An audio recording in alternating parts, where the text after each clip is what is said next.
Assalamualaikum warahmatullahi wabarakatuh. Perkenalkan, nama aku Reska Septianti dari kelas 12 MIPA 1 unggulan.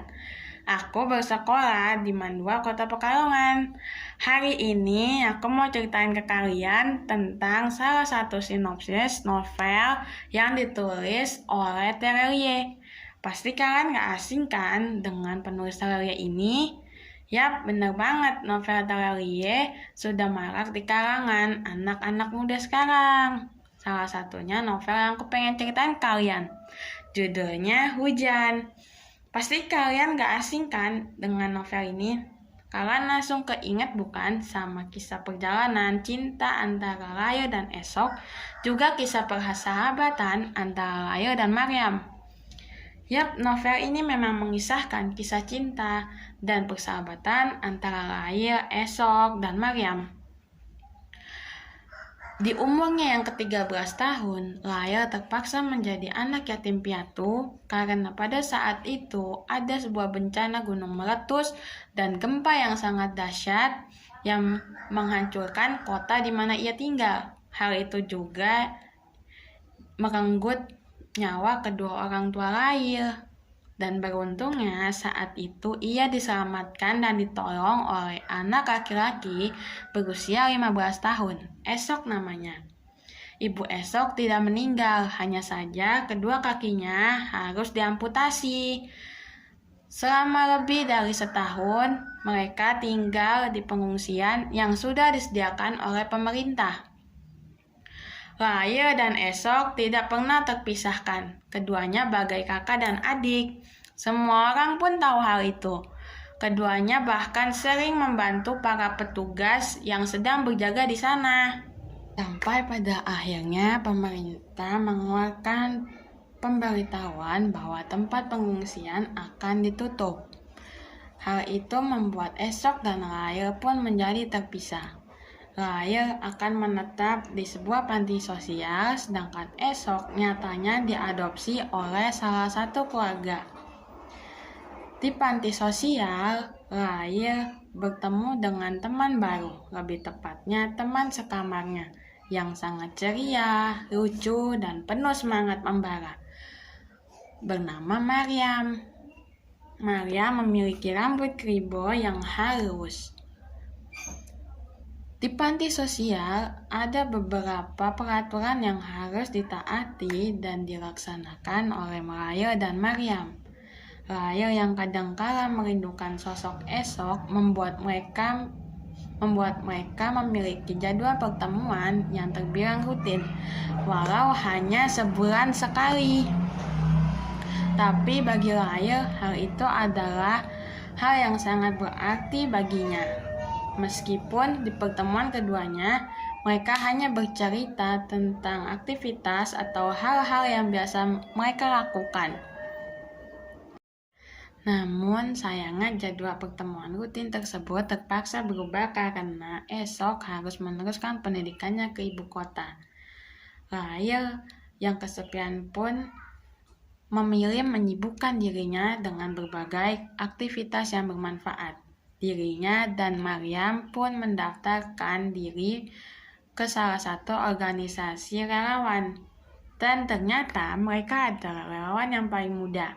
Keduanya bahkan mengukir prestasi. Salah satunya ketika mereka ditempatkan di sektor 2, di mana ada 2 kota kembar yang terletak di hulu dan hilir yang berjarak 50 km. Saat itu bendungan di hulu retak, dan bila mana bendungan itu jebol maka akan menghancurkan 2 kota tersebut. Tidak ada cara lain menuju ke desa tersebut selain berlari sekencang-kencangnya menembus badai yang sangat besar. Dengan aksi heroik dan beraninya, mereka berdua pun berhasil memperingati kedua kota tersebut dan menyelamatkan penduduknya. Hal itu membuat mereka meraih penghargaan. Kesibukan yang dijalani oleh Layo mampu membuat dirinya mengalihkan rasa rindunya pada Esok. Esok setiap kali datang untuk menemui Layo menaiki sepeda merah yang dulu ketika bencana kerap kali mereka gunakan dan dilengkapi dengan topi pemberian dari Lyle. Esok menghampirinya tanpa diduga-duga. Namun, sayangnya frekuensi pertemuan keduanya pun semakin jarang. Lyle dan Esok hanya dapat bertemu setahun sekali. Itu pun apabila Esok tidak sibuk. Lyle tidak pernah menghubungi Esok, begitupun sebaliknya. Terkadang dirinya hanya menanyakan kabar Esok pada ibu Esok. Begitupun dengan Esok. Usut punya usut, nyatanya keluarga yang mengadopsi Esok merupakan salah satu keluarga dari wali kota. Singkat cerita, Esok yang sedang mengerjakan proyek sebuah kapal ruang angkasa hendak membawa penduduk bumi menuju luar angkasa guna menyelamatkan mereka semua dari bencana dahsyat yang melebihi bencana gunung meletus pada masa itu. Ya, bencana tersebut yaitu ketika di mana suhu di bumi semakin tinggi dan memanas yang diakibatkan dari rusaknya lapisan stratosfer akibat keserakahan manusia di bumi. Semenjak peristiwa gunung meletus terjadi, iklim di bumi sangatlah tidak stabil. Para petinggi dari negara bahkan sampai mengadakan konferensi tingkat tinggi guna memecahkan masalah ini. Akhirnya, para petinggi dari negara subtropis dan tropis sepakat berlomba mengirimkan pesawat hingga berkali-kali untuk menyemprotkan dan mengeluarkan gas antisulfur dioksida di lapisan stratosfer. Dalam jangka yang terbilang singkat, hal ini mampu menstabilkan iklim. Iklim pun kembali pulih, tetapi lama-kelamaan iklim di bumi menjadi tidak terkendali lagi. Esok dengan kecerdasan yang dimilikinya pun ikut andil dalam proyek tersebut. Namun sangat disayangkan karena penduduk yang dapat pergi dari bumi tidaklah semua, melainkan dipilih secara acak atau random. Esok hanya memiliki 2 tiket dalam kapal ini. Hingga suatu hari wali kota pun mendatangi Lyle dan memohon padanya apabila ia diberikan tiket oleh Esok, maka harus diserahkan kepada Claudia, anaknya. Dan terjadilah kesalahpahaman antara Esok dan Lyle. Lyle yang telah tumbuh menjadi wanita yang dewasa, ia seakan memahami dan mengerti perasaan yang tengah dialaminya pada Esok. Lyle hanya membutuhkan kepastian dari Esok.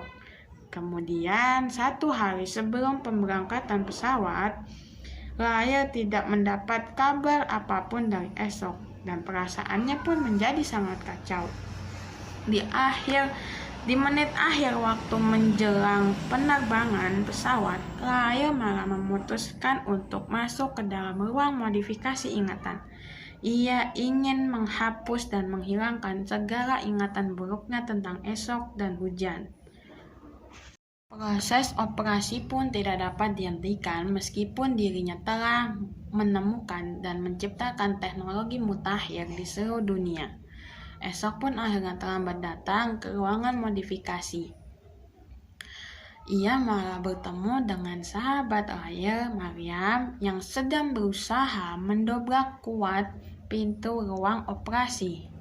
Di dalam ruang operasi tersebut, Lyle tampak bingung, harus melupakan atau merangkul seluruh kenangan pahitnya bersama dengan Esok.